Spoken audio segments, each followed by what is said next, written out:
दोस्तों income tax portal पे बहुत इंपॉर्टेंट फंक्शनलिटी उपलब्ध कराई गई है। यदि कोई व्यक्ति कोई गलती कर देता था अपने इनकम टैक्स के रिटर्न में, जिसकी वजह से कि उसकी रिटर्न में डिमांड आ जाती थी, तो इसके लिए अब वो ऑनलाइन रेक्टिफिकेशन करा पाएगा असेसिंग ऑफिसर से। पहले तो उसे असेसिंग ऑफिसर के पास जाना होता था, लेकिन अब वो घर बैठे ही अपने कंप्यूटर से ये करेक्शन करा पाएगा। तो इसके बारे में इस वीडियो में डिस्कशन करेंगे, तो आप इस वीडियो को अंत तक ज़रूर देखें ताकि आप अच्छे से समझ पाएँ कि आपको ये करेक्शन कैसे करवानी होती है, ताकि आपकी जो डिमांड है वो ख़त्म हो सके, और सभी लोगों के साथ शेयर भी करें।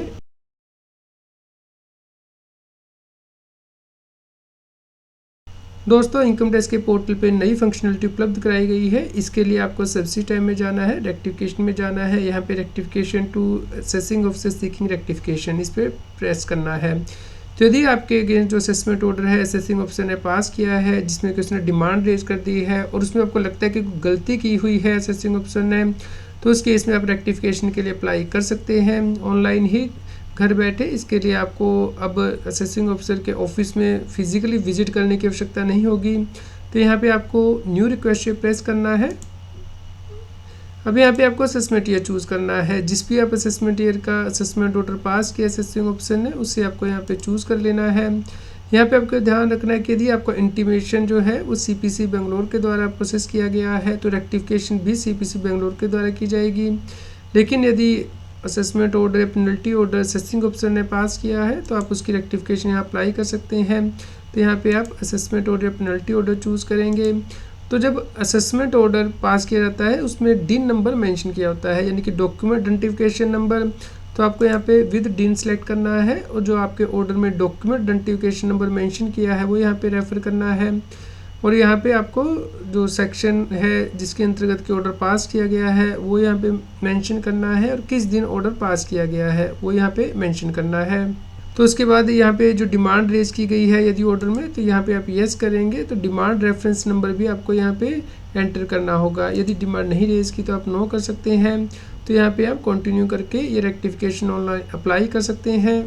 तो दोस्तों आप इनकम टैक्स एक्ट के अंतर्गत रेक्टिफिकेशन के लिए अप्लाई कर सकते हैं। यदि आपको लगता है कि इनकम टैक्स ऑफिसर ने जो ऑर्डर पास किया है उसमें कोई एरर जो है वो अपरेंट है रिकॉर्ड से, यानी कि ऑर्डर को देखते ही पता चल रहा है कि उसमें असेसिंग ऑफिसर ने कोई गलती की है, जैसे कि कोई टिपोग्राफिकल एरर कर दी है, इनकम टैक्स की कैलकुलेशन में करने में कोई गलती कर दी है, टीडीएस या फिर टीसीएस की प्रोविज़न को अप्लाई करने में कोई गलती कर दी है, आपको टीडीएस का क्रेडिट नहीं मिला है, या फिर इनकम टैक्स ऑफिसर के द्वारा जो प्रोविज़न है इनकम टैक्स एक्ट की उसको अप्लाई करते हुए कोई गलती कर दी है, तो इस प्रकार की एरर के लिए आप रेक्टिफिकेशन अप्लाई कर सकते हैं इनकम टैक्स ऑफिसर के पास।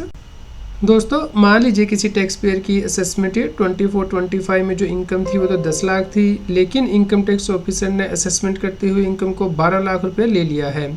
तो इस केस में अब रेक्टिफिकेशन के लिए अप्लाई कर सकता है टैक्स पेयर, क्योंकि इस केस में इनकम टैक्स ऑफिसर ने गलती की है इनकम टैक्स का असेसमेंट ऑर्डर पास करते हुए। तो इसी प्रकार की रेक्टिफिकेशन के लिए सेक्शन 154 दिया गया है, ताकि टैक्स पेयर को लेंथी प्रोसेस ना फॉलो करना पड़े, जैसे कि अपील का, क्योंकि इसमें बहुत टाइम लगता है। तो उसकी बजाय आप सीधा ही असेसिंग ऑफिसर से ऑर्डर को रेक्टिफाई करवा सकते हैं, क्योंकि इसमें जो डिमांड है वो गलत तरीके से निकाली गई है। दोस्तों आप इनकम टैक्स एक्ट के अंतर्गत रेक्टिफिकेशन अप्लाई कर सकते हैं, लेकिन इसके लिए टाइम लिमिट है। 4 साल का टाइम होता है जब आपका जो असेसमेंट ऑर्डर पास किया गया है उस फाइनेंशियल ईयर के ख़त्म होने के बाद।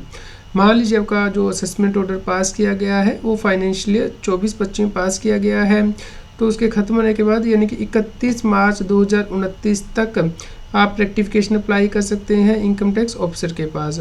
तो आपको इन टाइम लिमिट का अडर करना है। इसके अलावा आपको ये ध्यान रखना है कि आप रेक्टिफिकेशन के लिए अप्लाई कर सकते हैं, भले ही आपका ऑर्डर सेक्शन 143 के अंतर्गत पास किया गया हो या फिर सेक्शन 147 के अंतर्गत पास किया गया हो।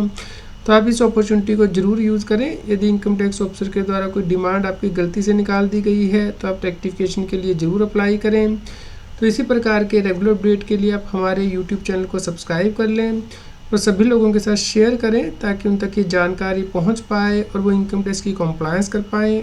इनकम टैक्स की और अधिक जानकारी के लिए आप CS अपडेसिंग यूट्यूब चैनल पे जाके प्लेलिस्ट में जाके टॉपिक वाइज प्लेलिस्ट देख सकते हैं कि इनकम टैक्स में कौन से नए बदलाव हो रहे हैं, जैसे कि इनकम टैक्स अपडेट के अंतर्गत या फिर डायरेक्ट टैक्स कोड के अंतर्गत। रेगुलर टैक्स अपडेट के लिए इस चैनल को सब्सक्राइब करें।